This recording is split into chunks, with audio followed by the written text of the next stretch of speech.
Welcome. Today we're with Dennis Mitchell, Grandmaster 2 Beer Judge and President of the Beer Judge Certification Program, or as a lot of people call it, the BJCP.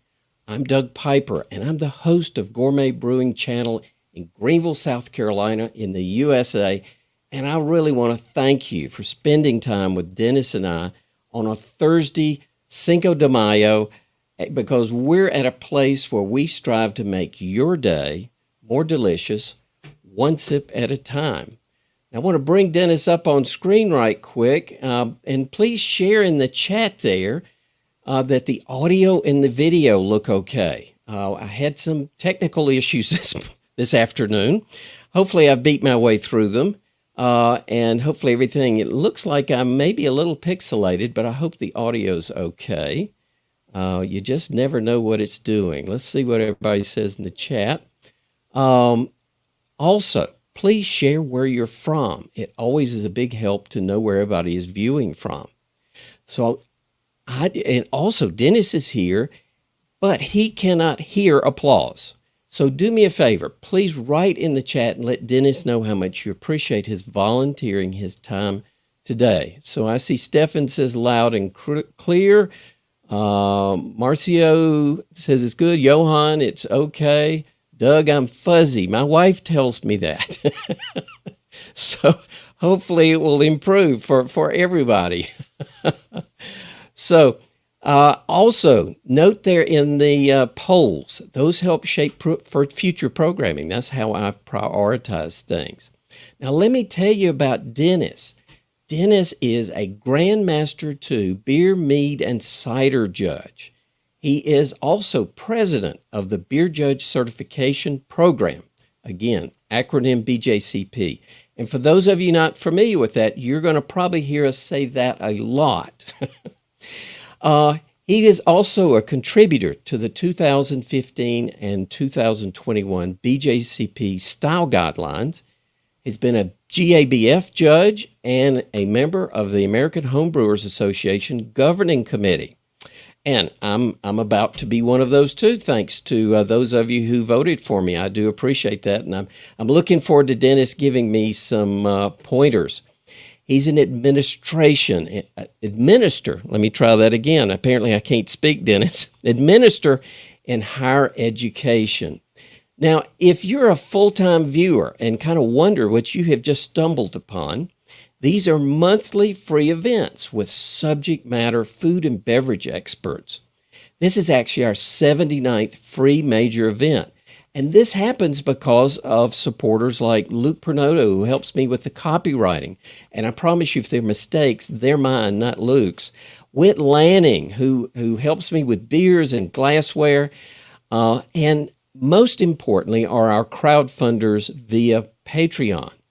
Now, these are recorded, and the replay will be immediately afterwards, and you know these events are free because Gourmet Brewing is community funded, and thanks to many of you that support us. So I really appreciate it. It's a big shout out to all you patrons, and you might want to put there in the chat how much you appreciate it, because I couldn't be here without you guys, and I'm incredibly appreciative.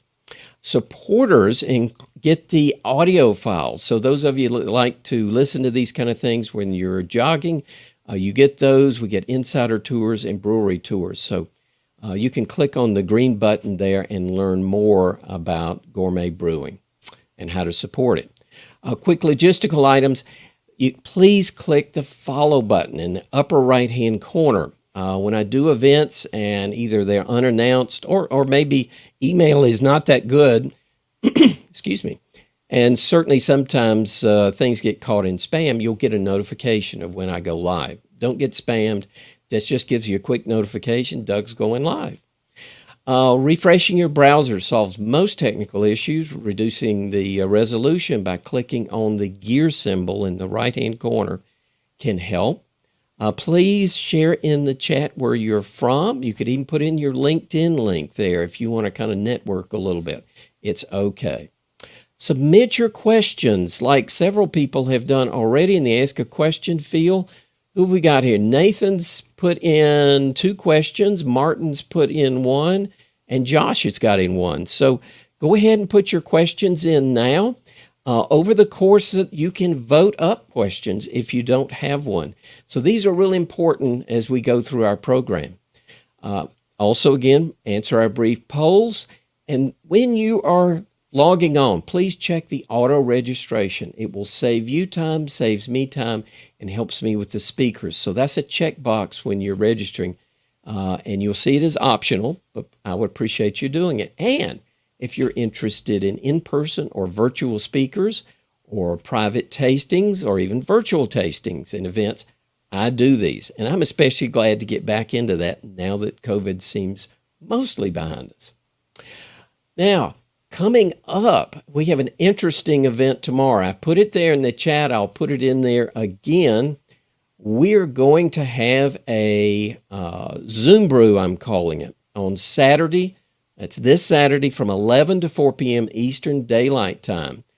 And zooming in other words, on the Zoom screen with you, we're going to have Ray Daniels, Danny Kahn, Jeff LeBesh, Fred Karm, Dick Cantwell, Josh Weicker, Peter Simons, Ollie Wesseloff, and I'm sure I pronounced that poorly, and more. So these guys will be popping in and out, and I've actually got a schedule when I publish things tomorrow because I know I'll be one of the few people that stays on for the entire 5 hours for the Zoom.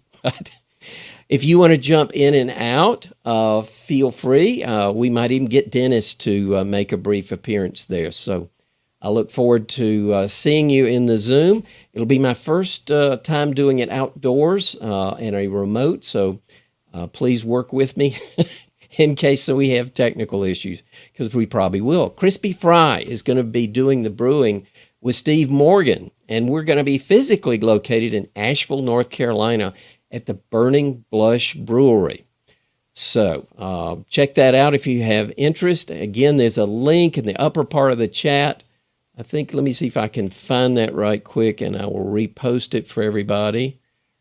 Yeah, here it is. 1 second. And there we go. So if you click on that link, that's how you register for it. Again, you're not registering for a particular time. Just you can grab the Zoom and pop in just to see who's there. We also have an after party afterwards. So if you have a minute and you want to see how things are going, if I can get this link to work, I'm going to pop in another link there in the chat. I'm just not very fast at this today. 1 second. It's pretty easy. It is bit.ly/gourmet-hangout. But just so I get it exactly right, and why is my copy command there? Well, we'll do a Control-C, and we'll put in a Control-V. How about that? Oh, it put that in again. We won't do that. Hang on. There we go. Okay. Sorry, I got to look around here. I've got a camera in the way of my screen. Okay. So when the live stream is over, we will shift, and this is a Zoom hangout. So nothing formal. We're just going to all sit in there and talk, whoever's there, and probably won't be 30 minutes long. So look forward to seeing you there. So let's get this thing started. Dennis, I am tired of talking about all this stuff, and I'm ready to hear from you because I've been really looking forward. We've been doing this, talking about this for some time now. So I'm really looking forward to this. So how are you, first of all? I'm doing great, Doug. Thanks for the intro. Cheers, everyone. You're getting started early. You're ahead of me. Yep. I'm well calibrated. Perfect. Well, I got a question for you, and this is one I'm asked a lot, and so I'm real interested in how you answer it, because it's philosophical at best. So when somebody comes up to you and they say, "Oh, you're a king of the beer judges," and I mean that facetiously, but people think that and give you grief like that. So tell me, what is the best beer? Maybe what is the best beer in the world, or what is the best beer in the USA? How do you answer that question? And again, let's not talk about styles yet. Just what is the best beer in the world or the USA?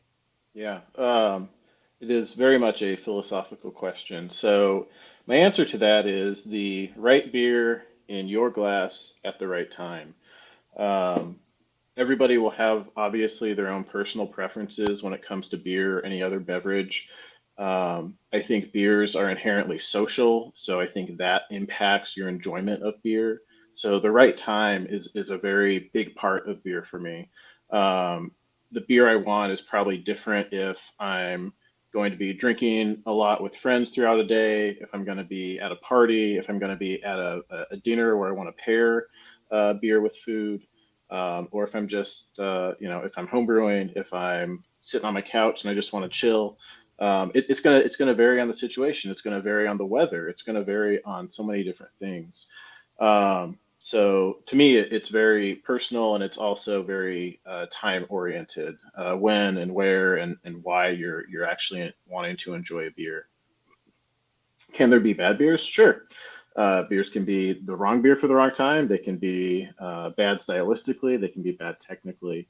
But the best beer to me is really sometimes it can surprise you that a certain beer that's just the right freshness at the right time is just phenomenal.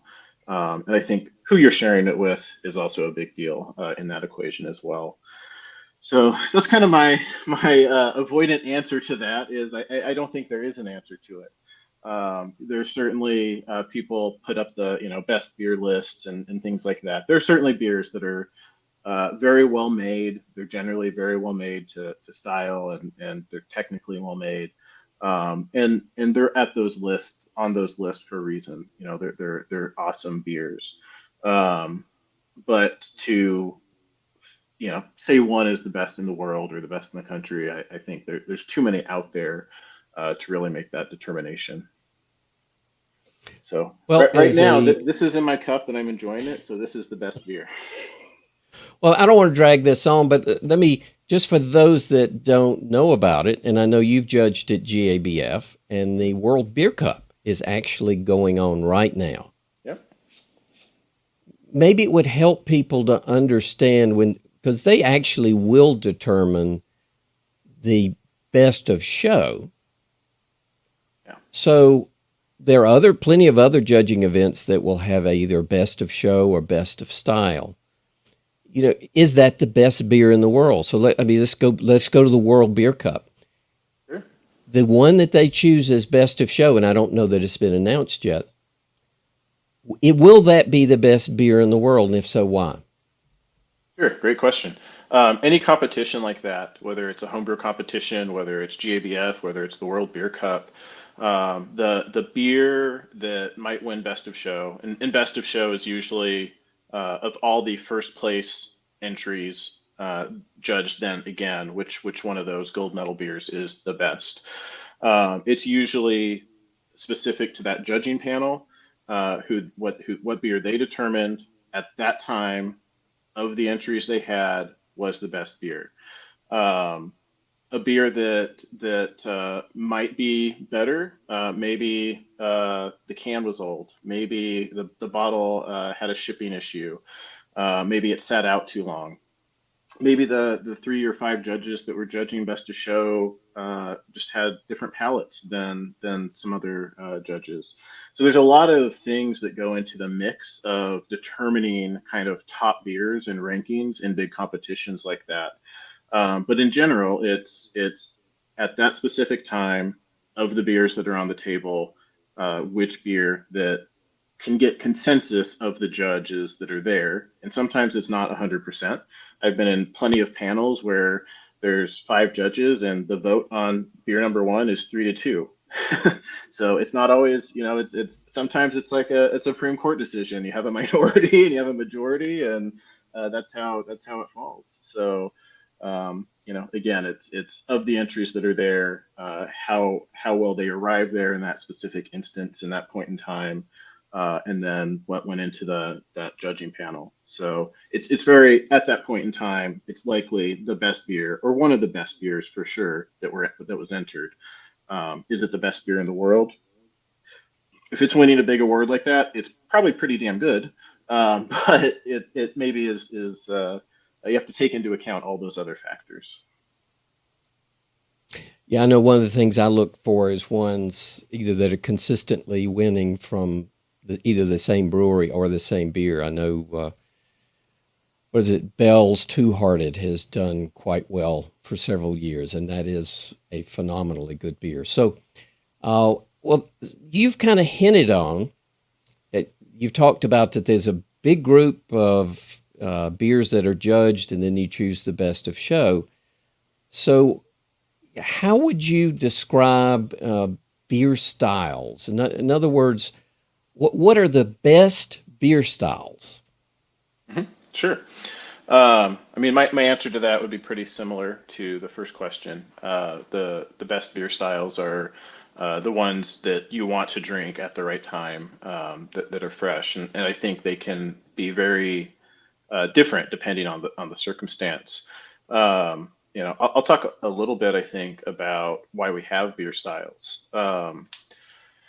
There we have to have a way, and a lot of this really goes back to Michael Jackson and the work he did, to start helping people realize that there's such a plethora of different beer styles in the world, and how they're all differentiated, different aromas and flavors and characteristics.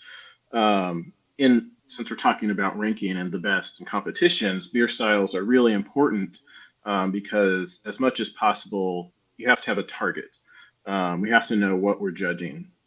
I was talking with somebody recently, and I kind of made the comparison maybe to, the Olympics. Like if you're watching figure skating, they're judged very technically on, if they do a triple axel or something, they have a criteria they have to meet to get a score for that.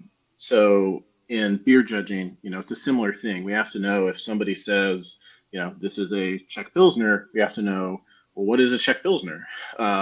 Is this the right color? Should a Czech Pilsner be, gold? Should it be black? Should it be brown? Should it be amber?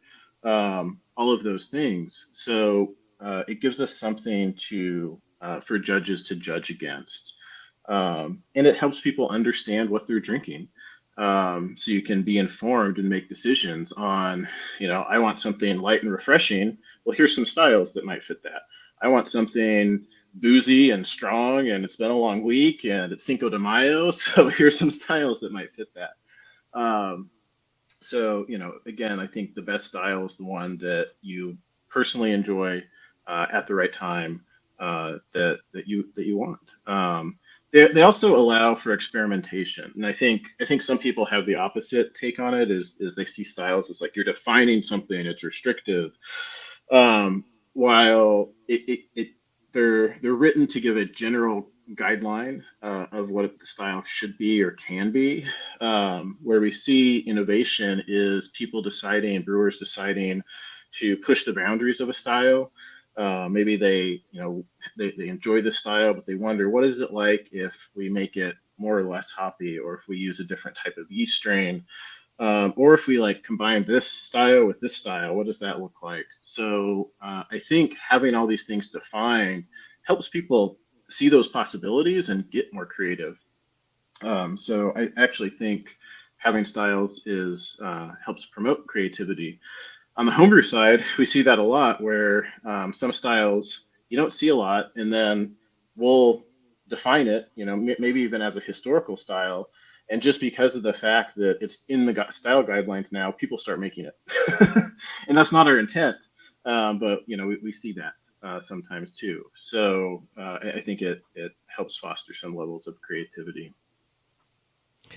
Well, it almost makes me think that the public is kind of already voted And if lagers are the most popular style in the world by volume, Hmm. and I think Pilsners actually even narrow that down any further, I would think by default is probably Pilsners. What do you think? I mean, yeah, definitely. There, if you can look at popularity as sales, people speak with their wallets, and I think there's a reason why those have popularity. They're easy to drink. They're unoffensive. They're usually fairly inexpensive, so you can drink a lot of it and in a session. So there's reasons for that. Does that make them the best style? It makes them the most purchased style or the most served style. So I think it's all in the definition. Well, I think that takes us really to what we promised our audience we were going to talk about. And so, if someone in the audience, and I hope we have some folks that are new to beer judging, I have thoroughly enjoyed it. It's been it's probably the best hobby that I ever started, and I have thoroughly enjoyed it. But it can be quite intimidating when you don't know where to start because they just say, "Hey, I want to be a beer judge." Maybe you don't have a neighbor or a friend that's a beer judge. Where do you go for the resources? Where do you start, Dennis? Yeah, that's a great question. So I'm going to talk a little bit. I'll circle back to the where do you go if you don't have any kind of local support. For me, if you have a local homebrew club or if you have any kind of local organization that can help with putting on training classes, if there's some local national judges or higher ranked BJCP judges that are willing to help out, that's a great place to start. So if you have a strong local homebrew presence, usually checking with the club to see if there's exams scheduled, if they have classes. A lot of times they do off flavor training. That's a great place. There's a variety of online resources now. So if you're in an area that doesn't have that, definitely look at some online resources. Some of the things like these webinars that Doug does are great. And you can pick topics to help you learn specific things. But the BJCP has some um, online. They're not full classes, but they're templates basically. They're kind of syllabi, so to speak. So it walks you through if you're putting on a class or if you're self-studying. Uh, Here's areas to study. Here's resources to study, whether it's articles or books to get and read and things like that. A plan of kind of how you should approach studying, what topics in what order, uh, how you break up the style guidelines to go through them. So that's on our website, and a lot of good work went into those, and they were released a few years ago. So that's a really great starting point.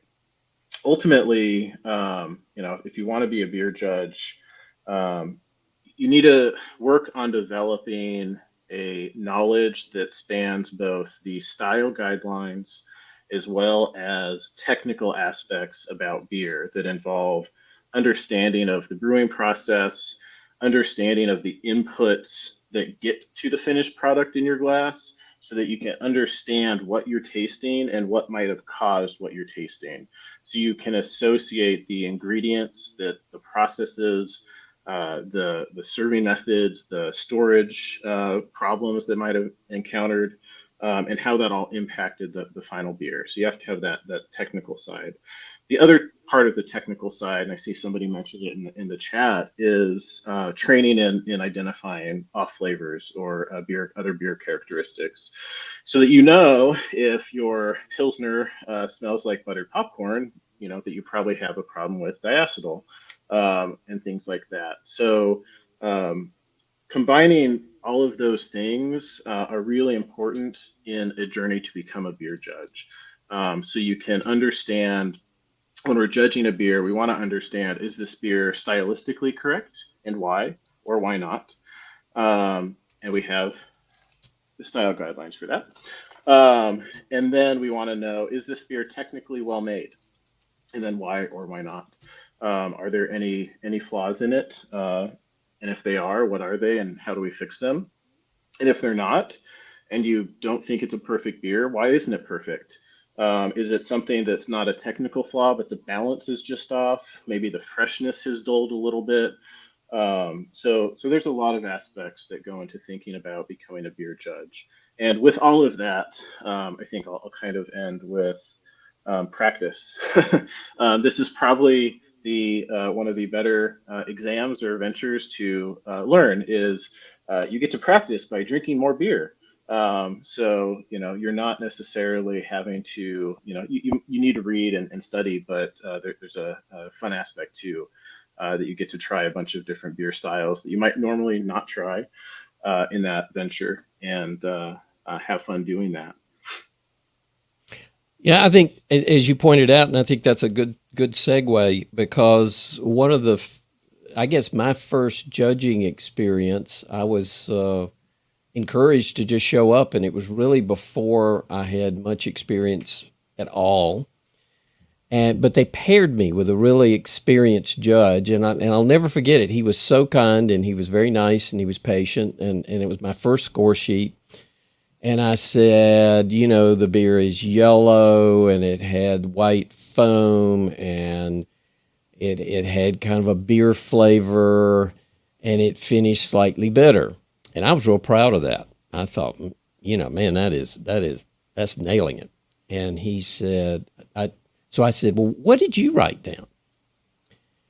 And he said, oh, well, it kind of had a light golden color with a sea foam head to it. It had aromas of fresh baked bread with just slightly toasty breadcrumbs with it. And he just kept going, and it was like poetry. It blew me away. I said, you got all that out of that sip of beer.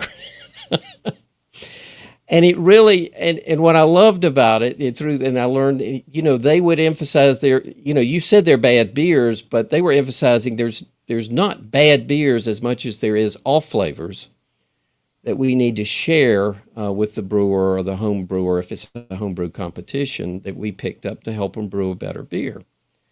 So it's a real positive experience, and I would just encourage people to go out and judge, and I think you'll find in all cases that a judging people will be very accepting of you, even if you're a novice that writes down the beer is yellow and smells beery. Yeah, that's a great point, Doug. I'll talk a little bit about my start to judging because it follows that line as well. But first, especially as we start kind of hopefully exiting the pandemic and we have more in-person judging events, people really need judges to show up, including new judges. We need to keep growing that. I think some of that paused during the pandemic, obviously, so we need to get back to those events and getting people engaged in in-person judging. But almost all competitions, unless it's something super prestigious like the World Beer Cup, especially on the homebrew side, most competitions need help. They need you to help out. They need the support, whether you're a certified judge or not. And if you're not a judge, you might be asked to steward, which is also a great way to learn the judging process. The judges usually will share, like, here, taste this. It has an example of oxidation, or this is like a phenomenal, Czech Pilsner. Or you might be like, so and so didn't show up. You're up. You're in the bullpen. You're going to judge now.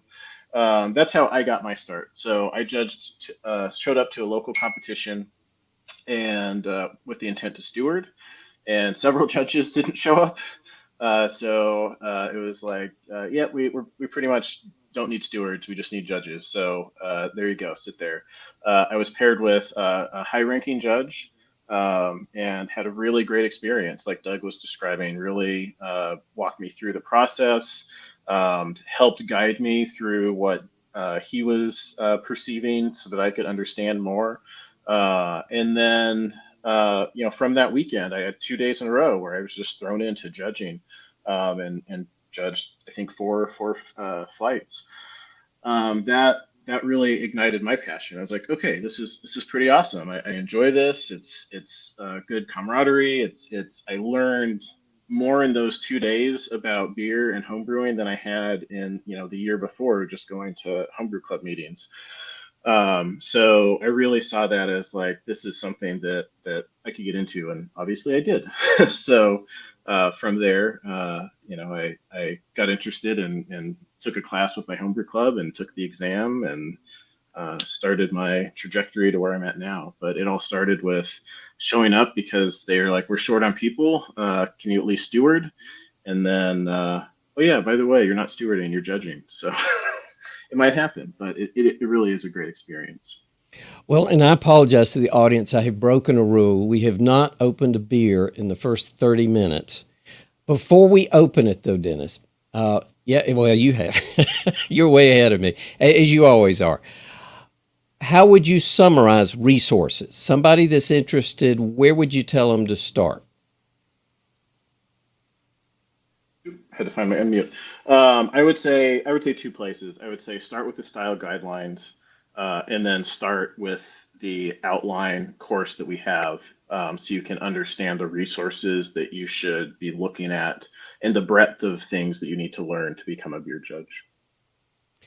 And can you share either in the chat or verbally Yeah, where that website is and how people can find it and whether they need passwords or sign-ins or whatever? but I'll pull up the direct link and pop that into the chat for you.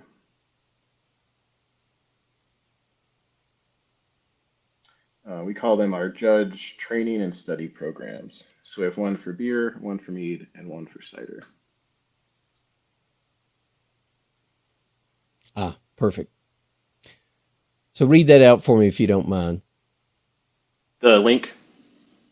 Yes, please. Yep.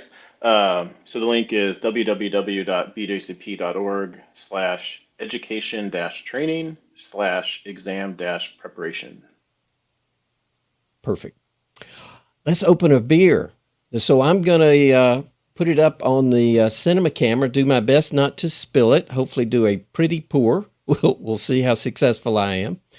And if you don't mind, Dennis, rather than calling it a yellow and beery smelling beer, can you do a little better than that for us? I'll try.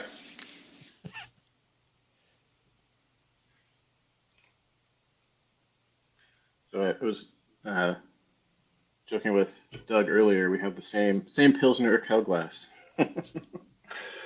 um, Put in the chat if you're drinking this with us.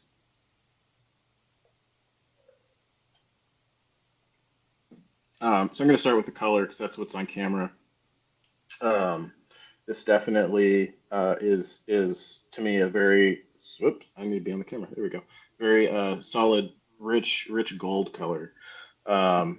Maybe borderline on some light amber hues, but really solidly gold. It's crystal clear in my glass. Obviously, I've been drinking this for a while, so my head is dissipated. It's also a big cup. In Doug's glass there on the screen, he has a really great few fingers of this foamy rocky. That's a good example of rocky head there, foam at the top. You can see the kind of different bubble sizes, and that's a good example of what we call a rocky head. It's dissipating. It's pretty good head retention. It's not just falling completely flat really quickly, so it's falling slowly. So that would be where I'd say like a medium high head retention there. I'm going to get into the flavor and the aroma first a little bit. You want to start if you're unfamiliar with judging. I'll kind of or evaluating the beer, kind of go through the process. You really want to start with the aroma, not the appearance like I did. I just did that because it was on camera. Because a lot of the aromas are volatile. They go away really quickly.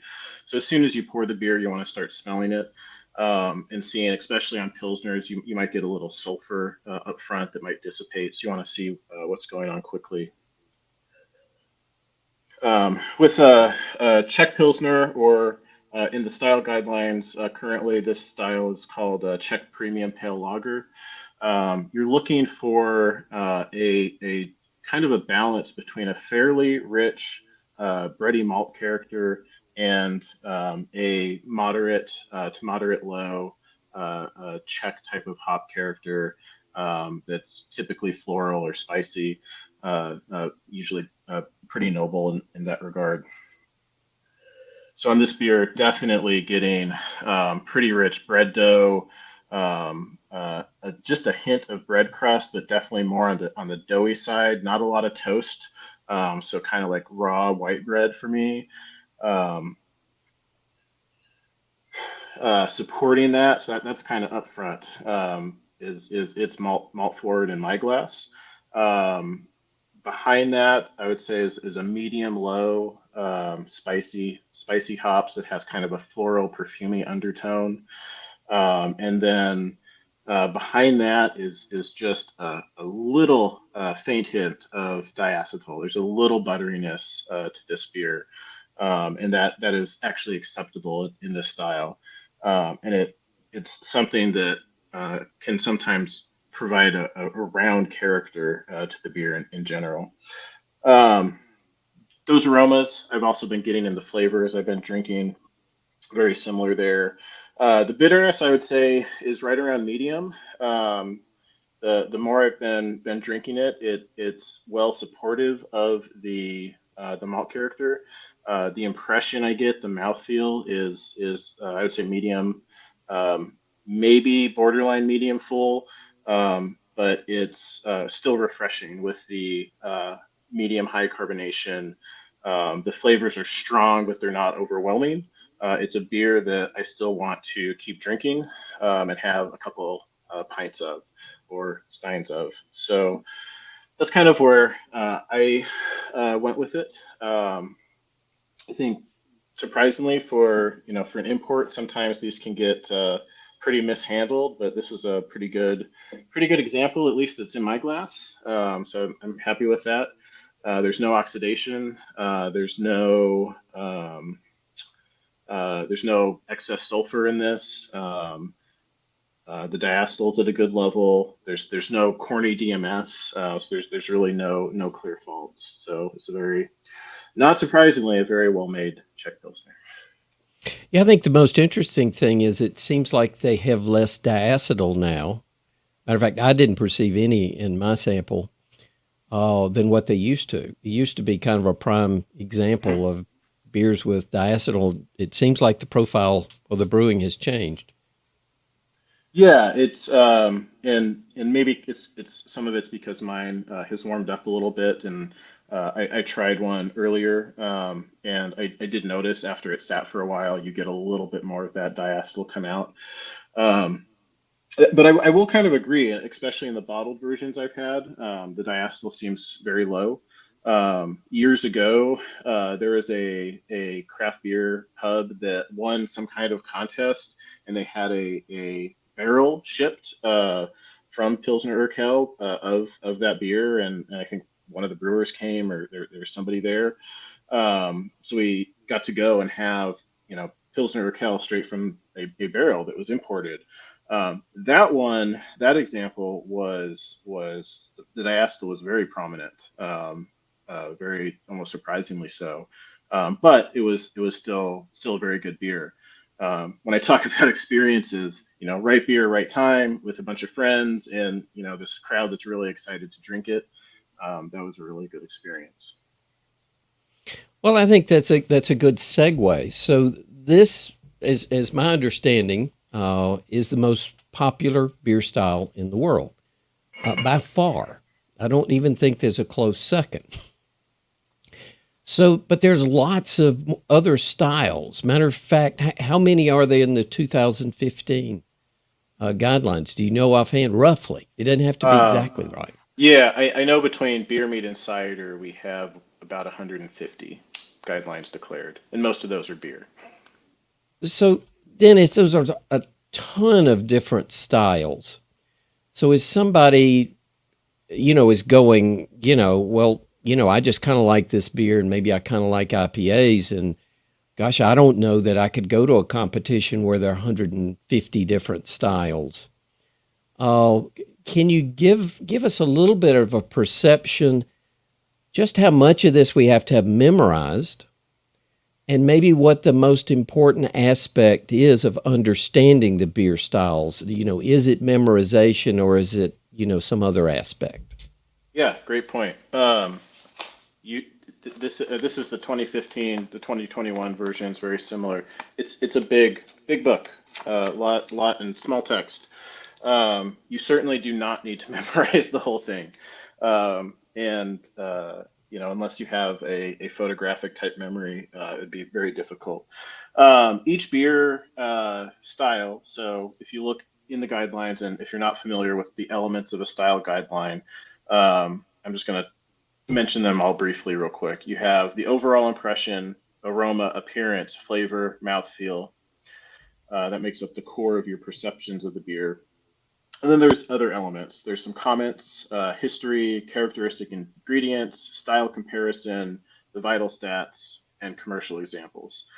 When I teach beer classes to train judges, I generally have them focus. One, I do think it's good to read the whole guideline. So you want to understand as much as you can. But as far as what you want to remember is you don't need to remember the whole guideline word for word. What you do need to develop is an understanding of the core elements of each style. And that really comes back to the overall impression statement is a great place to go to understand what makes a style tick. Because for the exam, where it's closed book, you can't use the style guidelines when you're taking the judging exam. You need to know if you're given a Czech Premium Pale Lager, what the general characteristics are. So if you get one that has a really high level of diacetyl, you need to know that only a low amount's acceptable. But in general, you need to know what makes a good Czech Premium Pale Lager, and to differentiate them between other styles. So the overall impression is good. The knowing the aroma and flavor obviously are good. And I really like the style comparison section, because that starts to paint the picture for you of where things slot in, uh, especially when some of the styles can be very similar and they can have some overlap sometimes. That style comparison section in the guidelines really helps you understand where things fit. So I think it's important to read them. You don't need to memorize them, but try to figure out a way that you can wrap your head around kind of the core key elements of each style. It helps, to train with others who are more familiar that can point them out. But that, the overall impression section really, I think, is helpful for that. Yeah, I will have to say judging uh, has been one of the best ways for me to learn the styles, just because you can get a dozen IPAs properly poured, properly prepared, generally at the right temperature, and sitting across the table with another judge, and you're comparing them. So for me, compare and contrast, as you pointed out in the style guidelines, has helped me understand the styles, because you really have to kind of train your palate and your brain to get the nuances, don't you? Yeah, that's a great point. Um, Practice really does help. Part of our certification process to get to higher ranks, judges have to have more experience points from judging in competitions. And that's because that experience, like Doug just mentioned, is vital to improving your skill as a beer taster, as a beer judge, so that you understand your palate better, so that you understand beers better, so you understand how different characteristics and faults show up in different beers, because they can be different based on the style a little bit. And the more you practice, you can also understanding your palate is really important, that I mentioned, because everybody is different, and people have their own sensitivities, they have their own blind spots.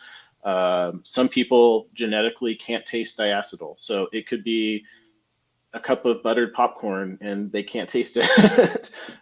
So that's something you have to learn through judging or through off flavor training or whatnot. For me, from my experience, I tend to be pretty hypersensitive to certain phenols. So I know if I'm judging Belgian style beers, I'm likely going to perceive phenols at a much higher level than other judges, and that's usually the case when I judge with people. Um, so I've learned to kind of take what I'm getting mentally in the phenol sense and probably dial it back a couple, and that's probably what most people are getting. And use my judging partner or group, depending on the situation, as a check if I can, to see, if they're also getting something that they think is unacceptable, that's good. But if I'm getting something that's high and they're like, I barely get that, then it's probably somewhere in the lower than I'm perceiving it, just because I'm super sensitive to it. But it's only through that practice that you understand yourself, understand your palate. Well, before we move on to the next section, what would you say then, just to kind of bring it all together and summarize, if we're not supposed to, or there's not a necessity to memorize all the style guidelines, what would you suggest doing to begin to, I guess, refine our palate so we understand the beer styles and then can read them and apply them? Yeah. So at a basic level, this is how I approached it, and a lot of people approach it. Um, Buy beers that you know are likely good examples of the style, um, and read the styles while you enjoy those beers. So I prefer to, and I know if I'm okay, just going to use this because we're drinking it, the Czech Premium Pale Lager.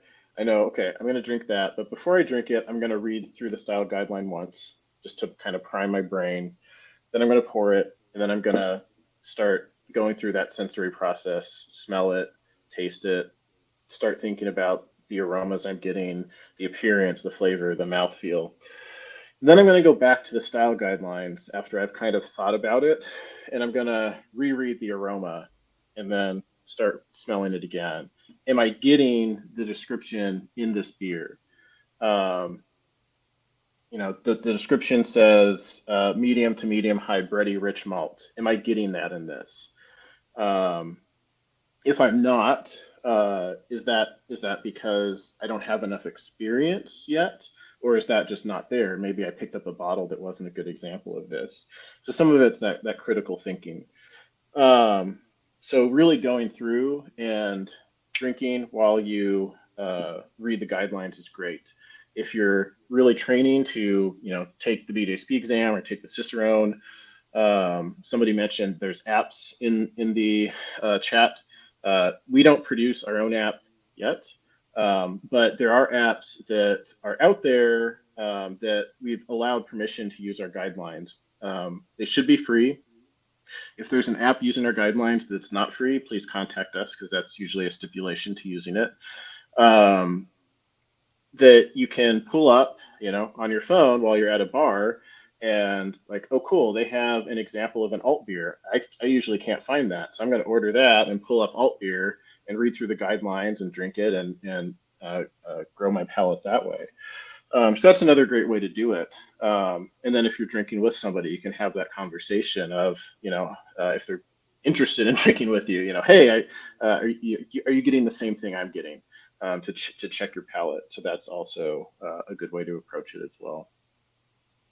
It is more fun to judge with somebody else and learn with somebody Yeah. else. I did not have that option. So what worked for me actually was quite different. Do you know what a lazy Susan is? Okay. Yep. Spin the wheel. Well, when I was learning, I took a lazy Susan and I took about a half dozen wine goblets, and I would pour an inch of beer in each one of them, and then I would spin it so I didn't know which was which, and then I would force myself to identify which they were. And I'd started out with easily more contrasty styles and then worked my way up to styles that were not so much so. And that really worked for me. And it was a great way to, I could not take one beer because it seems like, for me anyway, you take a few sips, you become a little bit numb is not the word, but I don't know, your senses my senses are not as sharp. But if I can contrast them, and then taking a good swig of water between each one seems to kind of normalize my palate anyway. So sounds like we're both agreeing you need experience. Judging is one of the best places. Finding a local competition, preferably this following BJCP, but they don't have to. There are plenty of competitions out there that don't follow the BJCP, and you can still learn a lot. So getting out there with somebody across the table for me was the right way to do it.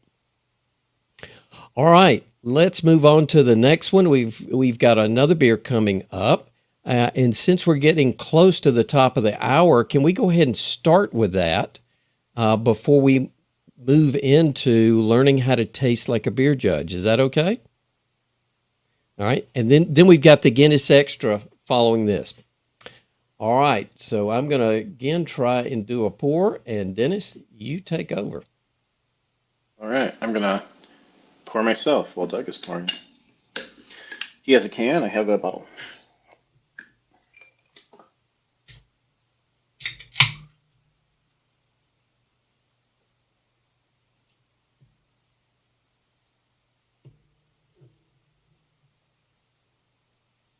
All right.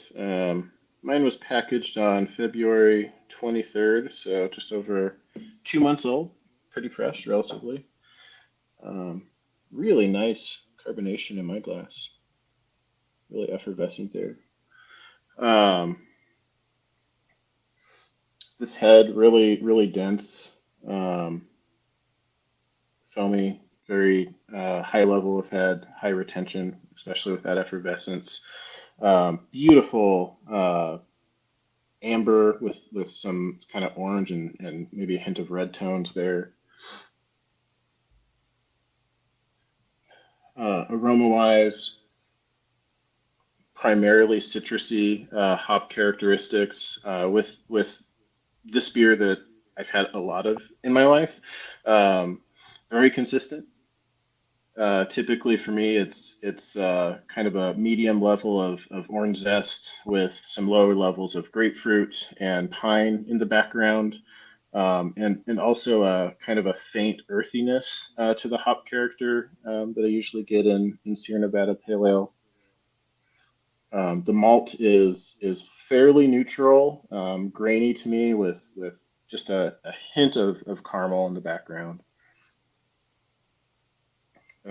Not getting no off flavors or off aromas.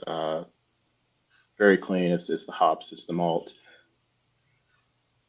Yeast wise, just a hint of fruitiness. To me, kind of like a peachy pear note.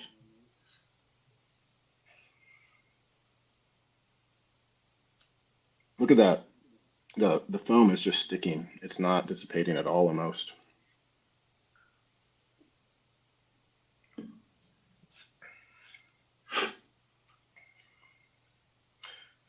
Flavor wise, hey, there's the command center. Flavor wise, it goes for me. It's hops up front, hop flavors, malt, and then the bitterness at the end. So I'm getting very similar hop notes with primarily citrus. To me, it's hitting at a medium level. It's not close to high. It's not low. It's very, very much in the middle. Primarily orange, a little bit of that grapefruit, a little bit of the pine. Then we get into the really clean supporting malt character with just a little bit of graininess, breadiness in the background. And then a really nice medium hop bitterness. And the palate is just very, very nice, not too aggressive.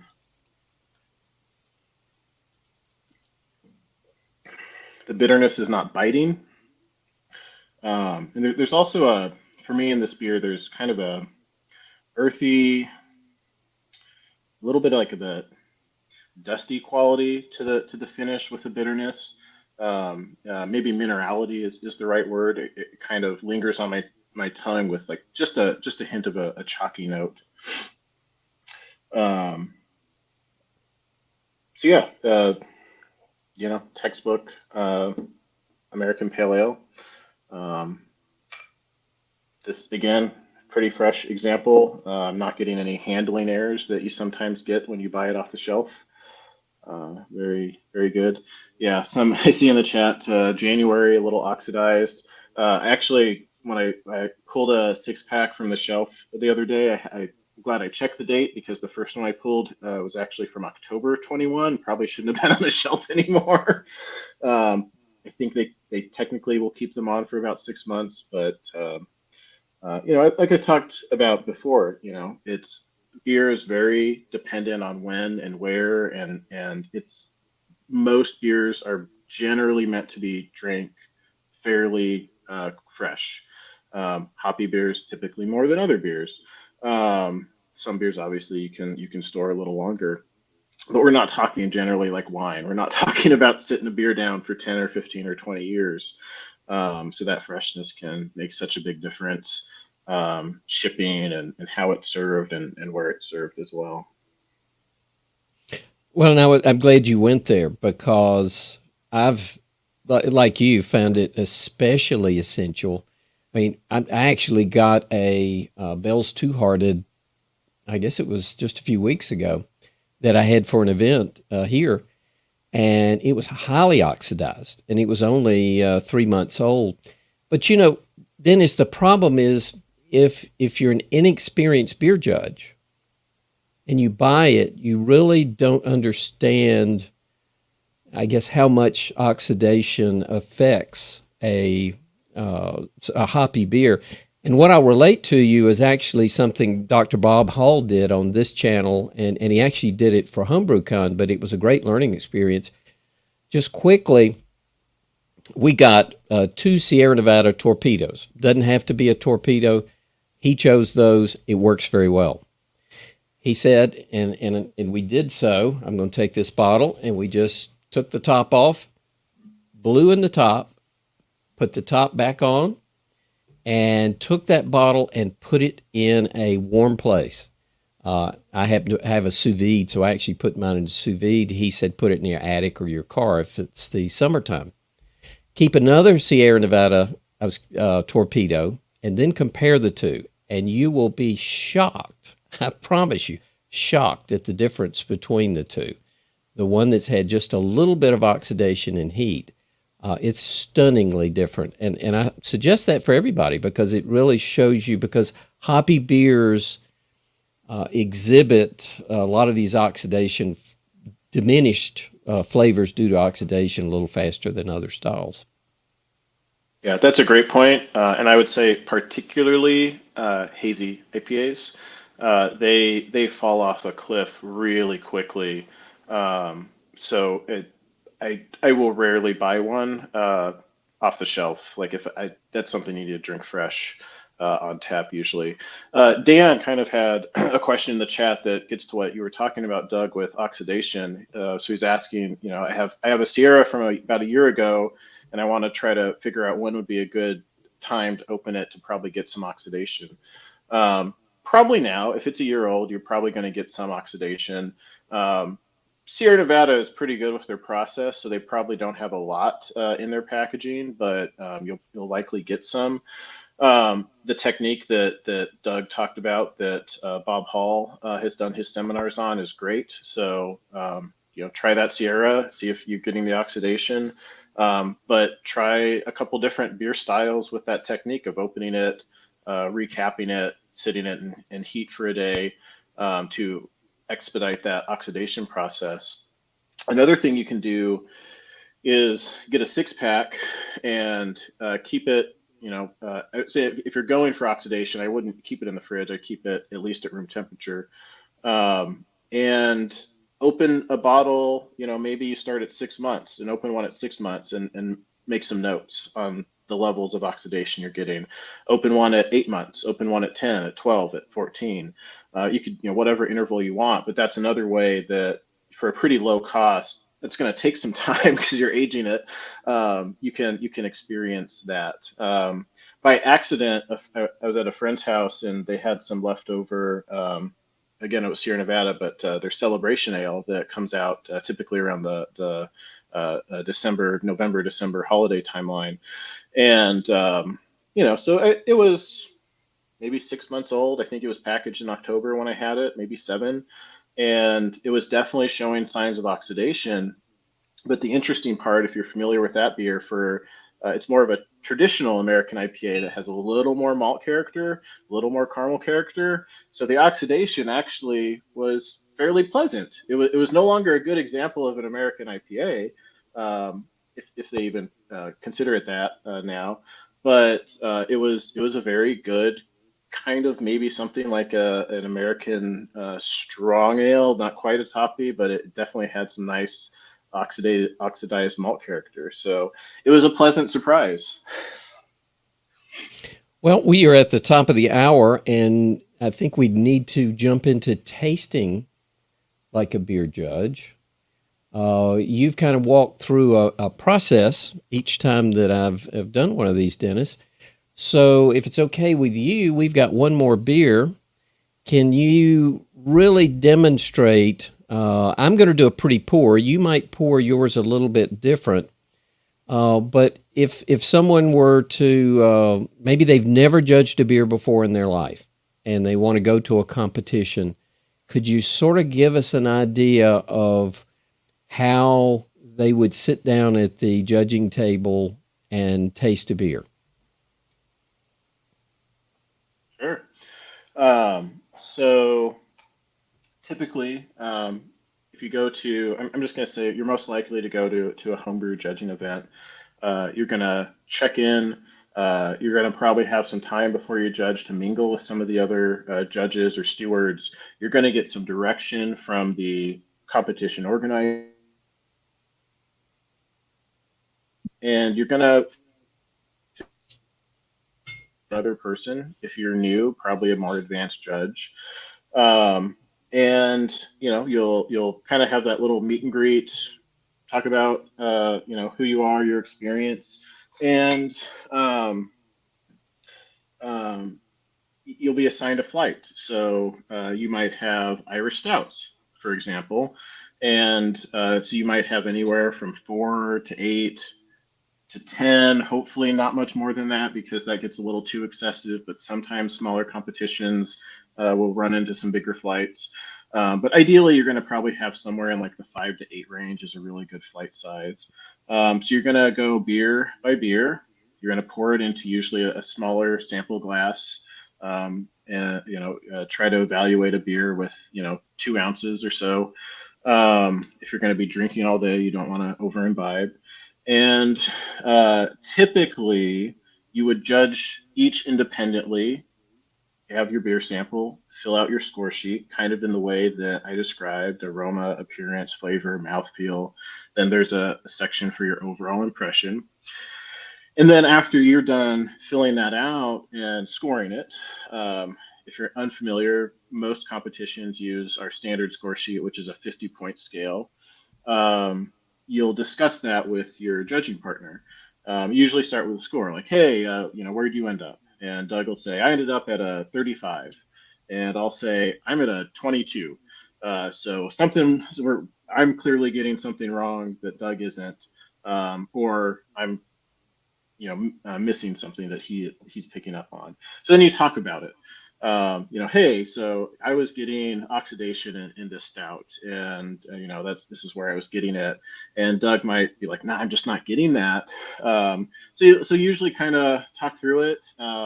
Maybe he overlooked it, maybe not, and come to a consensus with your scoring. From my experience, for the most part, people tend to be pretty close in their scores. Sometimes you're off. If you're new, sometimes it takes a little bit to calibrate. I don't have a score sheet in front of me, but on the bottom of our score sheet, it's called the scoring guide, and there's ranges of scores that go from like 0 to 13, 14 to 20, 21 to 29, 30 to 37, 38 to 45, and I think above. But the ranges have little descriptions, and those are really good gut checks. So if you're just starting out, that's a really good place to go, with, is this beer something that has, minor flaws in it? That sounds like this range. So that's also a good gut check to do when you're scoring. So I'm going to pour my Guinness here. When you're pouring in a competition setting, one, obviously, you're not going to be pouring a full glass like this. You're going to be splitting a bottle between two, not splitting the full bottle, but same bottle, two small glasses, about 2 ounces or so each. So you'll be leaving a significant amount of beer in the bottle. You want to give the entry the best appearance that you can. So if you're starting to pour it and you're noticing that the carbonation is low, you might want to pour it a little more aggressively. If you're noticing that the carbonation is very high, you might want to pour it a little less aggressively to try to give it the best shot. Especially at the homebrew level, a lot of variables go into the when the bottle is served, the temperature, how long it sat before the judges poured it, and things like that. So you want to try to give them the best shot. So like I mentioned before, typically you poured it, you want to go straight for the aroma. Some things are pretty volatile.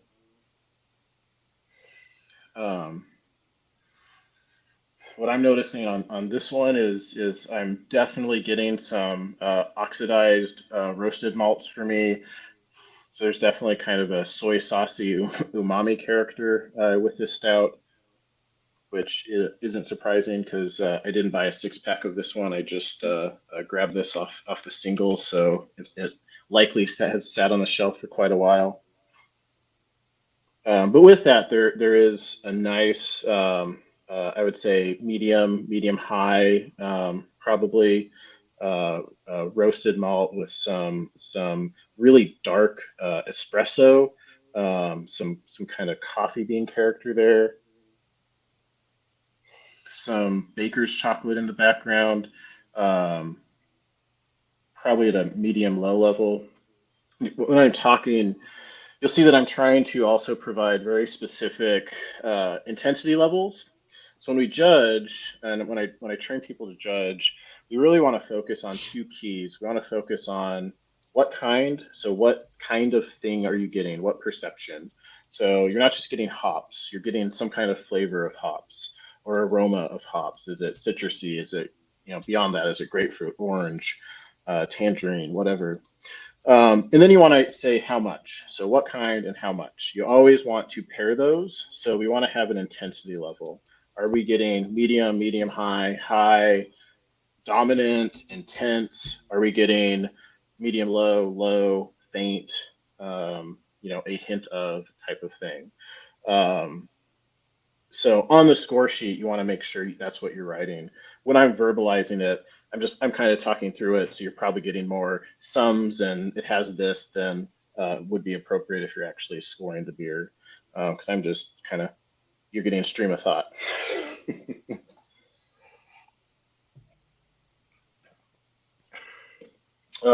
So tasting this, ooh, um, it's I'm just going to jump to mouthfeel because that was kind of surprising. This one is pretty thin. I would say medium low, maybe even low body, which is surprising for this style. Um, the thing that jumped out to me with that is this actually has, it's a medium high sweetness. It has a really kind of sugary quality to it that I also wouldn't expect. Um, with the oxidation, I think that is exacerbating those characteristics because I'm getting, I'd say, a medium low kind of papery note, cardboard note on my tongue. The roasted malt character is medium, but it's really kind of coming across like a cold brew syrup. If you ever make your own cold brew, oftentimes it's like this really condensed syrup, but even more than that, it's like you've distilled that down or boiled that down. So this is not the best example of a Irish extra stout. definitely has had a shelf life longer than it should have.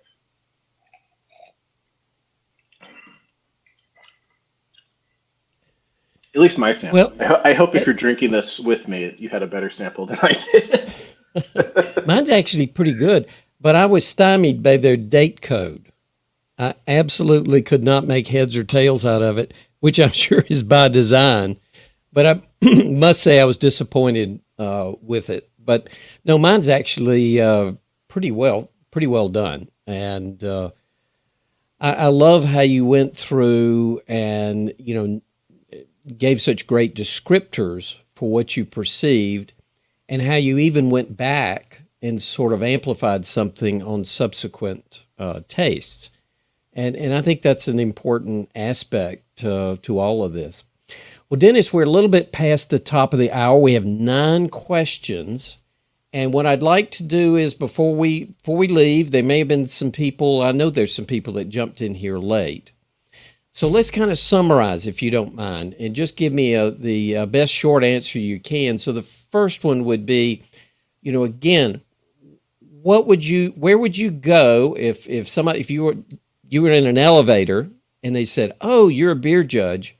Where can I go to learn more?" What would you tell them? The bar.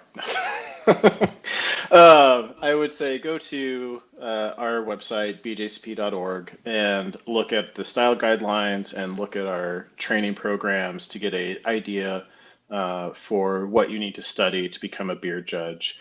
And then I'd also encourage if they live in an area where there's likely to be some homebrew clubs, to connect and see if there's any classes or any exams on the books in your area, because that's usually a good way to get connected.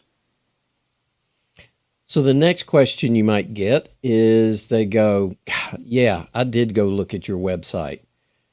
And you've got an endless number of styles. I can't memorize all that. How do I begin to really appreciate and understand all the beer styles that are out there?" You have to start somewhere. So I would say take the guidelines. You can either go front to back if you're that type of a person, or start with what you are most interested in, and just make sure you're checking things off as you go, and go to styles. Rank them how you want to explore it.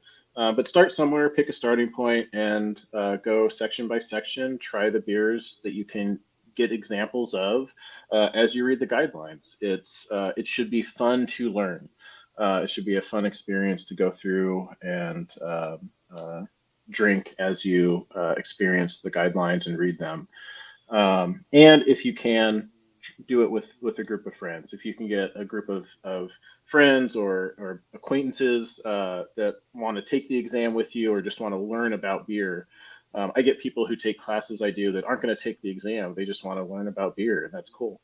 So find that group of people that you can split some of these beers, because you might not necessarily want to buy a bunch of 6 packs, but if you have enough people, you can distribute that cost.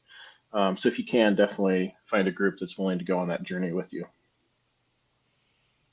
And the last one in the summary is, hey, we read the style guidelines. I've seen your website, and I'm really good at getting a 6 pack with a bunch of guys, and we can go through. And my gosh, we are good tasters. But I don't know that I know how to taste like a beer judge. How would you summarize that? To taste as a beer judge, you have to take into account whether or not a sample is stylistically accurate, whether or not it's technically well made. So you might be good beer tasters, but are you able to identify off flavors and other beer characteristics? So you might need to consider, if you have that group of friends, buying one of the off flavor kits that you can buy online. There's many different avenues. There's Cybele. I think the Cicerone has a kit that you can access, and experience those as well. So putting all of that together, style and technical, and then other considerations like balance and freshness, um, that's where you start honing in as a judge on, is the beer in my glass a great example of this style at this time. So I think the only other question I didn't hit, and then we're going to move into the Q&A. I know one of my frustrations is going to the internet to find answers on tasting beer was generally problematic. I mostly ran into all these beer tasters on YouTube, and I found their descriptors, in many cases, confusing. So if I have questions, where do I go? What's a good resource for people? I see Sal, Joseph have put some comments, Edward, there's some really talented people for those of you in there in the chat here to ask questions. But hey, we're in a live event that's, when this is over, there's not a good place to get those questions answered. Where can you send somebody to get beer judging questions answered? A good place, again, a lot of our connections with the BJCP are in the homebrew world. So we've built a lot of our processes with homebrew clubs that put on exams and put on tasting classes and competition. So that's a really good place to connect. If you look at our website, we have a list of higher ranking judges you can look at to see if there's any in your area, and you can reach out. Some are more willing to help than others, but that could also be a place to start. We also have regional reps. So the BJCP has 10 regions in the world, and each region of beer judges elects somebody every 3 years to our board. You can find that information on our website, and I can put that in the chat as well. Reach out to that rep and say, hey, I'm interested in becoming a judge. Can you help me? And they might refer you to an exam. They might refer you to a person that they know is hosting an exam.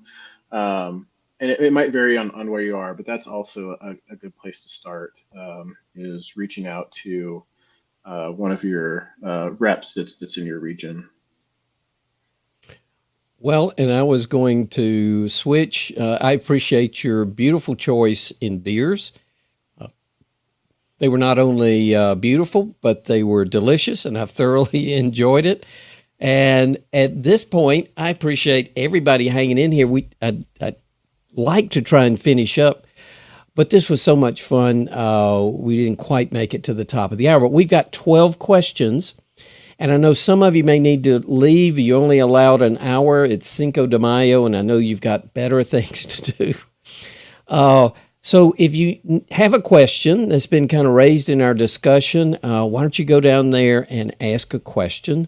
And if you don't have a question, but you're in a hurry to go vote up the questions you see there if you see one that's a favorite.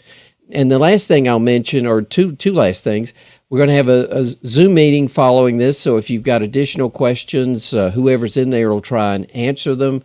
I'll be in there. Dennis may show up for a few minutes. Yes, Edward, I have a few beers left. I try and pace myself as a beer judge. I have to pace myself. Also, I have to make all this crazy stuff run, and I find I can't do it all if I have too many of these beers. So thank you for that. So anyway, we're going to switch over to the questions at this point. But again, we got the Zoom call. And then Saturday, don't forget, if you're interested, we're going to be having the Zoom brew, as I call it. And yeah, Dennis, I think I am in the Matrix sometime. And as you know, I had a technical issue with all this stuff this morning or earlier today. So let's switch over to the questions. Dennis, I'm going to read them to you. We'll find out first who has the most popular question. Nathan's has the most popular question. Congratulations, Nathan. I'd like to tell you won something, but if you need to go, you'll get your question answered first. So the question is, and let me click this. And by the way, the reason I'm clicking something, if you ask a question, you get an email notifying you that we are answering your question. So you can either jump on there live and hear it answered live, or actually the next day you can click on it and it'll go right to that point. So that's what I was clicking on. So the question, Nathan has a great question for you, Dennis. Has anything changed in the written exam with the implementation of the new version of the 2021 Beer Styles Guide? And I'm anxious to hear that answer too.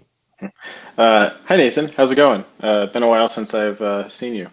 Um, so the only thing that would change, um, and I actually don't think there will be any changes, is any of the changes that happen to the actual style guidelines. If you're taking the online exam, or really any of the exams, what you answer with has to reflect the 2021 version when the cutover happens, which is still scheduled for August. We'll make an announcement when that officially happens, but that's when we're shooting for.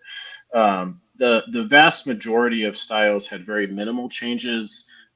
What generally changed were improvements to some of the descriptions.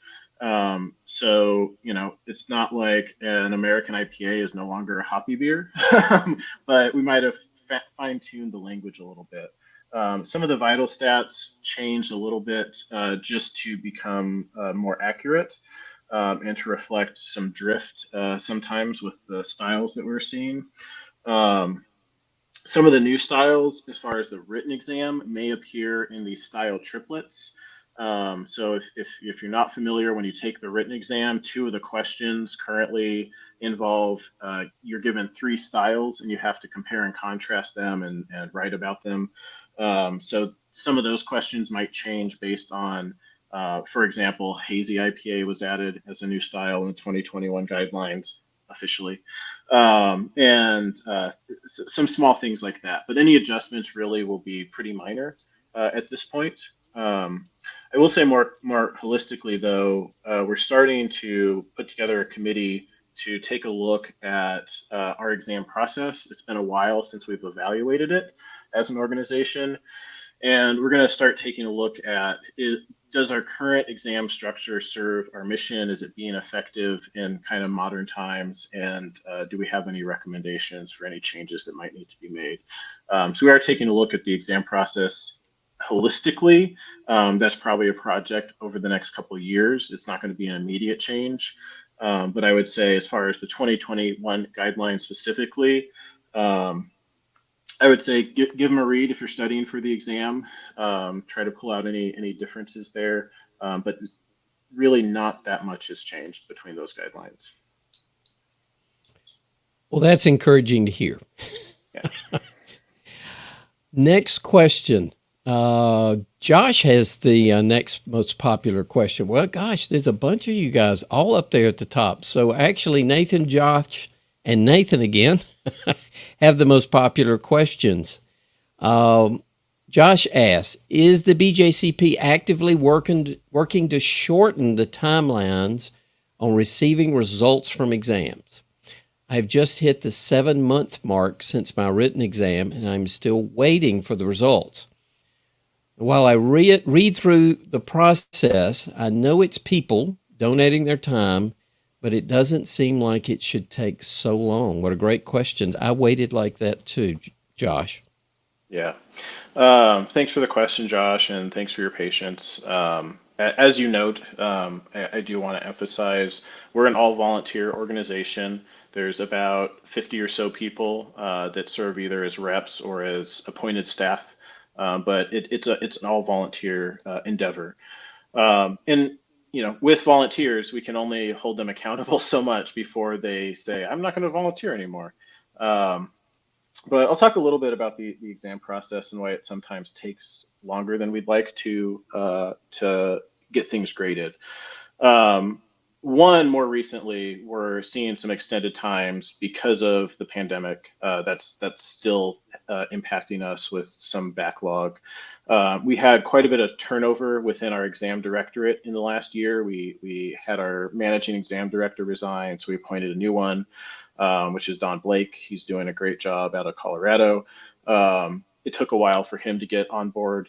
He was an exam director, but not managing exam director, so it took a while still for him to take over and transition into that role. We had a few resignations in the exam staff that we're still trying to replace. So some of that, it takes a while to find the right people and to get them onboarded.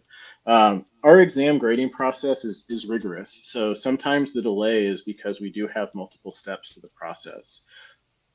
So if you take an exam, whether it's the initial tasting exam or you're going for an advanced rank and you took the written exam, the process is the same. You'll have two exam graders that are national ranked judges or higher that will initially grade your exam. Kind of like judging. Like if you're judging with a partner, you judge them, we grade them separately, and then we come to consensus and say, I scored this exam at a 79, and the other person says I had an 82, and you talk about, well, is this really an 80? Um, then once those graders are done, they send it off to an associate exam director who reviews the grades. So that's the second step in that grading process. That person is somebody who sees more exams, so they help with standardization across exams to make sure that the graders were in the ballpark of where they should have been. And then the associate exam director gives their recommended scores to an exam director that's the main person in charge of that exam set. That's who makes any final decisions, because sometimes there are some exams that are right on that cusp, and there might be some different opinions on, Doug thinks this is a master level exam, Dennis thinks it's national level, and so it goes to the top to make that decision. And then that person, the exam director, has to make those decisions, close it out, send it over to IT. Then our IT has to process it, it goes into our database, and then gets pushed online. Some areas where the exam process takes longer is sometimes the exam administrator has some delays in actually getting us the exams. So we've had delays up to several months where they don't scan it to us or they forget to mail it to us, and we have to keep reminding them to do it. So sometimes the delay is there. Sometimes it's with the graders. Life happens. So one of the graders goes MIA for a few months, and then they're back. So things happen there. So it's dependent on many people in the process, and with volunteers, it's really easy for delays to happen, unfortunately. Right now, some of the delays are on the IT side. We are starting a process to create or develop or contract out for the development of a new database system. The database system we've used as an organization was created by our former president and IT director, Gordon Strong, many years ago. Great database at the time. He put a lot of love and effort into it, but at this point, it's getting a little outdated, and it creates a lot of bottlenecks because it's a very manual process to update. So we're working on modernizing that part of the process to automate a lot of things. So hopefully when we get that done, the goal is within this next year, that will also help expedite some of the grading, because there's a lot of people spending a lot of manual work adding things to the database and entering things that would shorten the timeline if we can get rid of that. So to the answer of, are we actively working to shorten times? Yes, with some of the caveats that of why things are taking some time. And one thing I will mention too, especially as we've seen growth internationally, exams that require translation, that adds another human element to the process. So sometimes we have translators that are other judges, they're members of the organization, and they take a while to translate. Or they fail to follow through on their commitment to translate, and then we'll have to take it from them and send it to a paid translation service. So there's so many different areas, unfortunately, where bottlenecks can occur because of the rigorous grading process that was developed. But we are taking a look at how we improve that. We are onboarding new exam directors and associate exam directors. So I hope we're starting to pivot away from some of the current delays that are getting longer than we've had in a while, unfortunately. But hopefully we'll be getting closer to 3 to 4 months than 7 or more months. Well, I love it that in your day job, you're kind of in this same vein. So I'm sure there is nothing in your in your current job that would allow for a 6 month exam schedule. So we look forward, Dennis, to the differences we hope you make in the organization. I'm going to kind of interrupt the Q&A just briefly, just because I thought it would be a little bit fun, a little break in the Q&A. Crispy Fry is joining us, and we're going to be brewing together tomorrow. And if I can find him here and all the people, wow, we got a lot of people here. Crispy, I have just invited you on screen, and if you don't mind sharing a little bit about our Zoom brew, and Dennis will come back to the next question while... There we go. Hello, Mr. Fry. So Hello, hello, Doug. Tell us a little bit about our home brewing on Saturday. Well, this is the 25th anniversary of Big Brew, National Homebrew Day. Actually, an official act of Congress some years before that by Charlie Papazian for National Homebrew Day, which would be the first Saturday every month. And the AHA 25 years ago tacked on what they call Big Brew. And over the years, a couple of recipes have been devised and shared with hundreds, maybe thousands of people to brew on that day. It's really an opportunity both for our tribe to get together and also bring in other people, neighbors, friends who may have expressed interest. Doug and I and Steve Morgan will be brewing one of the two recipes from this year, the community American lager, and doing it at Burning Blush in Western North Carolina at Mills River Brewery.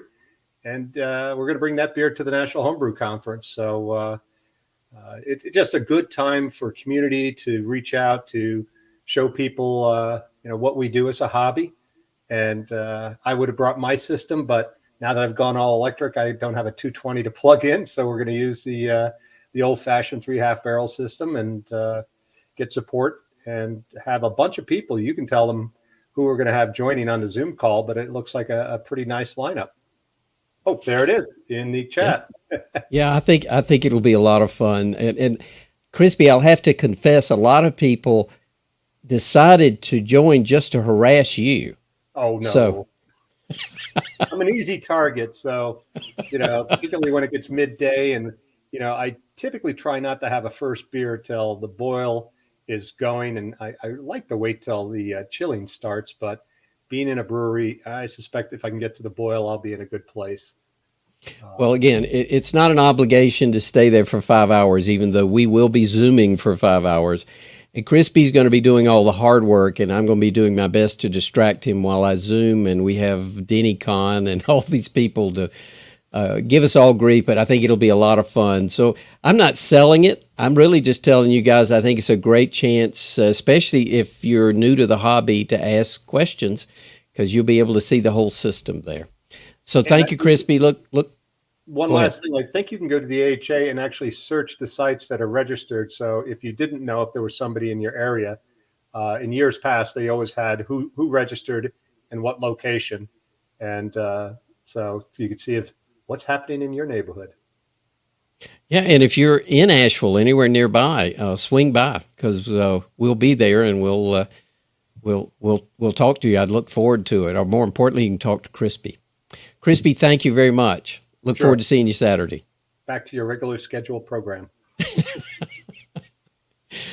All right, we got 11 questions, Dennis, and 27 minutes. So that sounds like short answers. Ready. Going through these, Josh, Nathan, both have all these high-ranking questions. So thank you for everybody that is voting. So our next question comes back from Nathan. What is the BJCP? Let me try that again. What is the BJCP's plan to support judges outside of the U.S., for instance, in Europe, South America, or Asia? Yeah, thanks for that question, Nathan. The BJCP has typically operated more as a distributed organization, so we really depend on local members, local judges to grow in certain areas, especially internationally. So that's kind of step one. Even in the U.S., we have pockets where there's not a lot of judge activity and it's really hard to grow. You kind of have to get some critical momentum. what we've typically done to get areas to momentum is try to pay for proctors to travel to an area to host an exam.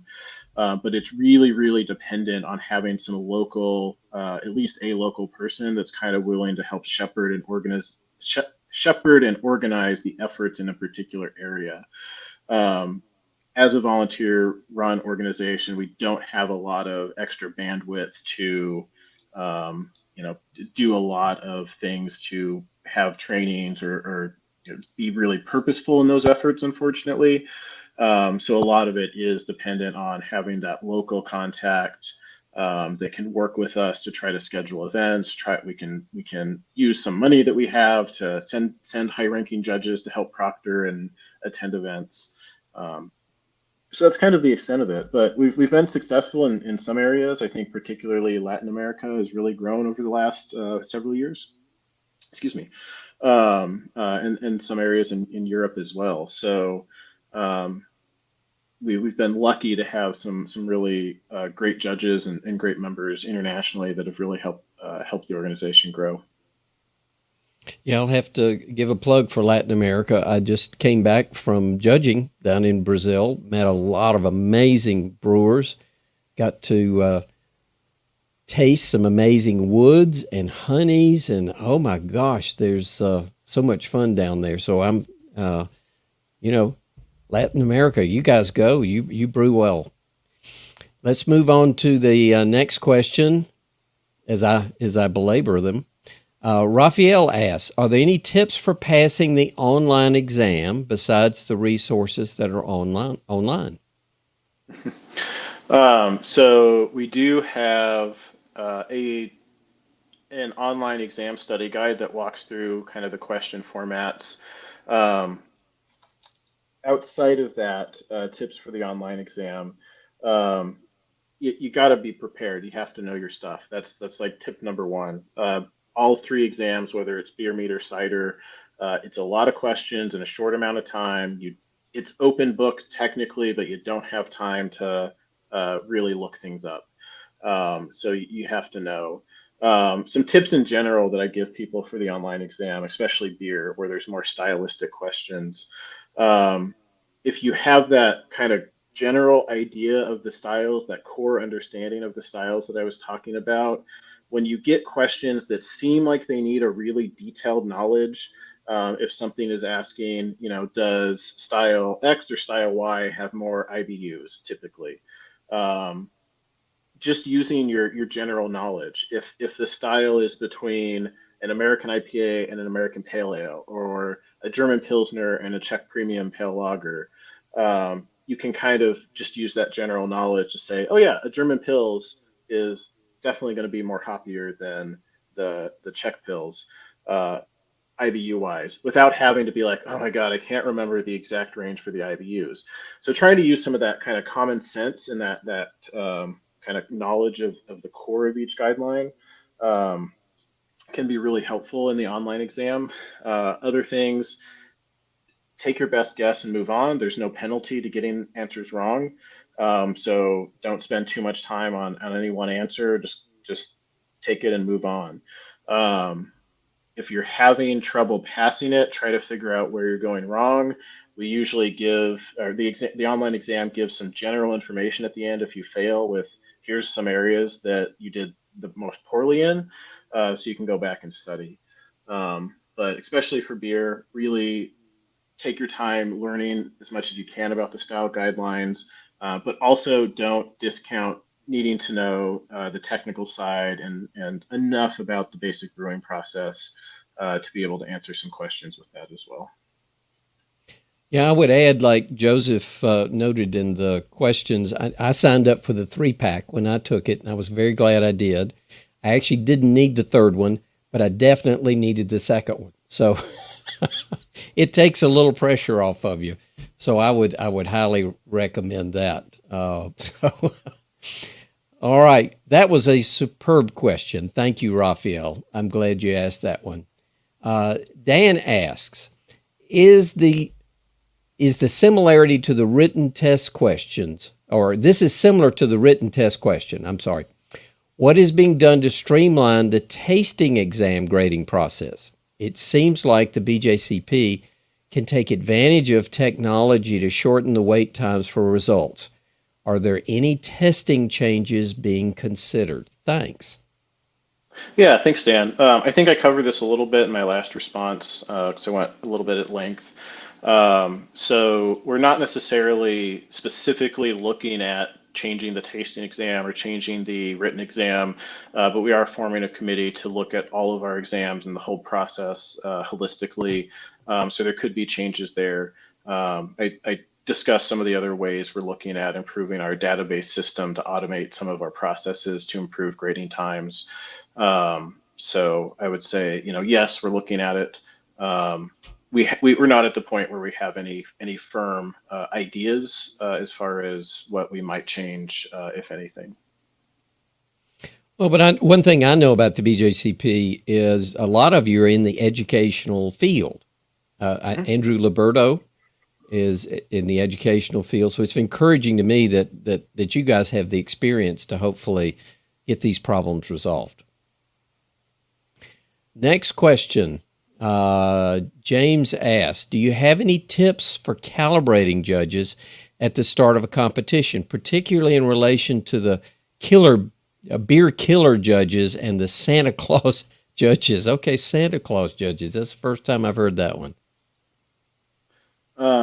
Yeah, so I'm going to make some assumptions because I haven't really heard those either. I'm assuming you're talking about, judges who might, for some reason or another, just really say a beer is not to style, or they just don't like it, so they kill the beer in judging. So tips for calibration. In an ideal world, it would be you could be able to calibrate with your judging partner with a beer style that you're going to be judging in an ideal world.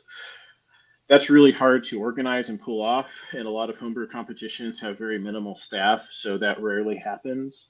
Some of them will still do a competition-wide calibration beer at the start of the day. I don't necessarily think those are good for trying to calibrate everybody in the room. I think the better conversation is with you and your judging partner to see where your palates are.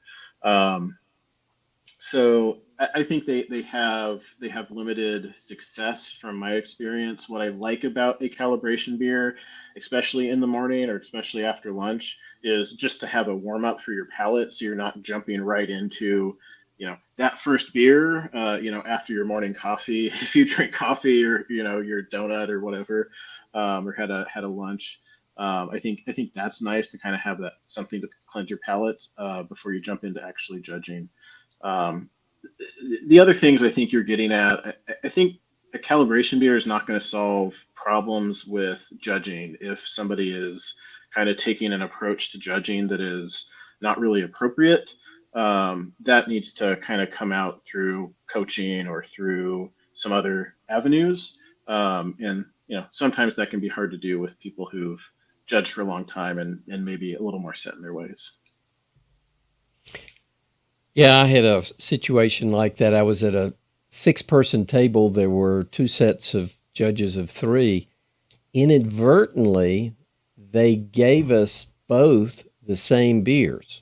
So we thought we were all judging different beers. Another judge, so one of the judges in the group started blurting out, "Oh my gosh, this has banana."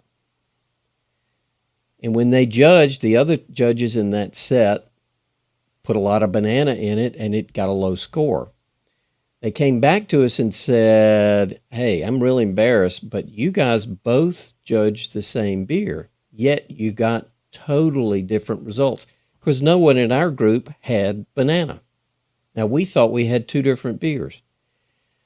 Yes, I think you need to respectfully and graciously ask that person to tone down, but you can't always do it, and I didn't in that particular case. So, try and blank it out as best you can, and I guess that's what you're referring to maybe as the Santa Claus judge or the beer killer judge. It is difficult, and because we're all people. And as I belabored that question again, we have looks like 15 minutes and 7 questions, so about 2 minutes apiece. So let's do these rapid fire, and I'll try and not add to them. Edward asks, how long are the tasting exam results expected? I took mine in November, and just wondering what the average expectation is. Yeah, the average used to be around 3 to 4 months, and I don't have actual numbers on me, but it seems like the average is creeping up a little bit to 5 or 6 lately. And I always try to point out averages to people. Sometimes that means we still get some exam sets done in 2 or 3 months, and then sometimes we have some that unfortunately go off the rails for different reasons that I mentioned before that might take 6, 7, 8 months or longer. So be patient. Once you get your rank, it is yours forever. Great answer. Joe asks this question. During the BJCP tasting exam, if you get a beer that you're 100% certain you've had and know, and again, this is during the BJCP tasting exam, what is your advice to an examinee as to how to approach scoring the beer you're actually very familiar with?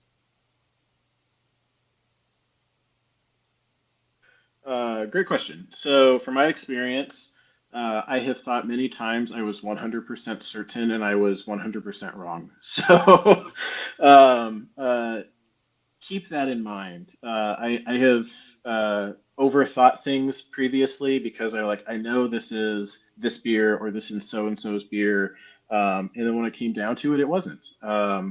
Especially nowadays, people share recipes, people share things, and I know sometimes, especially in smaller homebrew communities, it can be like, we know Doug makes, the strawberry IPA or whatever. So you might, but somebody might have tried to steal his recipe. So I really try to wipe that thought out of my head and say I even if I think I might know it, I don't. So that's kind of my approach to that. Um, but even without that, even if it's a beer you've had before, um, you're having it different. Every time you experience it is a different time. It could be a different level of freshness. They could have screwed up bottling it. Um, they could have changed the recipe. So you just don't know. So you judge the beer in your glass, whether you think you've had it a million times before or not. It might score differently today versus tomorrow, or this bottle to that bottle based on different characteristics or different things that happened. Well, and I know in some competitions they actually intentionally kind of compromise the beers. So if you think you've got it, and it's been compromised in some way through temperature or oxidation, uh, judging beers can be a humbling experience at times. Joe is a super good question. I like that one. Jim asks, how do you discern fruitiness from yeast or hops versus actual fruit? So I'll read that again. Fruitiness, discerning it from yeast, hops, or actual fruit. Experience and practice is really what it comes down to. Um, I don't have like a great technical answer to that other than experience. Fruit usually takes a different characteristic than you get from the yeast. Um, you also have to think of what is more likely for something to be from. The characteristic of yeast esters, are pretty typical from kind of apple, pear on one end, peach, berries, maybe getting into some darker fruits. Hops, being familiar with different hops, so taking training on the different aroma and flavor characteristics of hops so you can understand those, and then you'd be more likely to pull them out when you're judging. Um, Fruit, it's probably going to be harder to access different fruit beers, but um, when you're judging a specialty category like fruit beer, it's going to be declared, so you're going to be, told this is a uh, blonde ale that has blueberries. So, excuse me, you're going to be looking for that. But it's practice, it's experience, and sometimes you might not be 100% correct. And there are times where, as a judge, I might write that I'm not sure if this is yeast or hops, or if this is, what's causing this, but I can note that I'm getting this flavor. I don't necessarily have to be 100% sure where it's from, and I'm not going to guess on it if I'm not. Yeah, actually, that's discouraged, isn't it? That we're supposed to write down what we perceive, not necessarily how we think it was brewed. Correct. Another super. I love all these questions. These are fantastic. And Martin asked how long the event is. Well, it's as long as it takes, Martin. But there is a maximum of 2 hours for what I pay for the platform. So you're either thankful of that or you want to help fund the longer programs. Let's move to David's question. Can you describe how you get the point to tell off flavor tastes and how to calibrate how bad an off flavor actually is? So I think it's essentially learning to discern off flavors and how to put a scale on them. Sure. There's kind of two avenues to this. The one, and I think the best way is to take an off flavor training class, whether through, you could host it yourself, if you have to, if you're in an isolated area, finding a homebrew club that's doing it. There's some commercial trainings that happen at breweries or with the Cicerone program, but that's the only way to understand where your threshold is, because the off-flavor trainings, they're typically you're poured something like a standard lager, like a Budweiser or a Coors, and they're spiked with these precise amounts so that you can understand if you're perceiving it, what your threshold is. So that helps you with that threshold, that how bad things are, and whether or not you're more or less sensitive to kind of the standard threshold that people perceive off flavors at. The other thing is practice, and especially in homebrew competitions. So if you judge several homebrew competitions, you're definitely going to be exposed to some off flavors. So that is a really great way to get past the spike, because understanding DMS and how it appears in a light lager is different than understanding how it appears maybe in an amber or a different beer. So getting that experience to see how flavors kind of present themselves in practical judging experiences is really important as well. And depending on the homebrew competition, you might get a lot of off flavors. You might not get as many, but sometimes that's definitely a good experience. But it's practice, and it's like I talked about before, understanding your palate through that practice. You'll start honing in on, geez, every time I tell my judging partner that I get, these phenols are too high, like in my case, they say they're getting them low. So I must be really sensitive to that. So you'll start learning the more practice you get. Yeah, again, it comes back. I think I've learned most of mine through judging in competitions and sitting across the table from somebody else. And then, I guess usually there's somebody at a competition that says, hey, I've got one with really bad DMS. Anybody trying to learn their off flavors? And those are great. Or this one's high in diacetyl. This is acetaldehyde. It's hard to beat those. I'll have to say, I've done several off flavor tastings, and the training is excellent, but it can be a bit overwhelming because you spend hours of just all these different flavors. And again, I have to say, judging, if you can get it, is one of the more pleasant and easier ways to learn it. Joe asks, can you talk about blind spots for judges? Oh, great question. I am blind, by the way, to sulfur, and it was very good to learn that, and nothing to be ashamed of. Yeah, you have to learn it, and it's also good if you're judging to let your judging partner know, kind of from the get-go, what you might be sensitive or blind to, so you can inform your conversations throughout the day. So, blind spots, unfortunately, like, cars nowadays have the blind spot things that flash at you if you're merging wrong when there's a car there. It's practice personally to understand your own blind spots and what those might be. I think blind spots can occur with the perceptions and the off flavors that we're talking about. Blind spots can also occur stylistically. So somebody may have a narrow conception of a style, and I think that is a blind spot. If somebody is like, I only drink Sierra Nevada Pale Ale, and this is the only, like, if I'm judging American Pale Ale, it better be a clone of this. That's a blind spot because there's a range to the guidelines for American Pale Ale. So sometimes we see that. We see certain styles, people relying on that a little too much. When it comes down to judging, I try to be generous when I can. You can't take points with you. You can't take points to the grave. So it's not typically going to hurt to give people the benefit of the doubt. I do see a lot of judges that sometimes will really get in a narrow band with their scoring.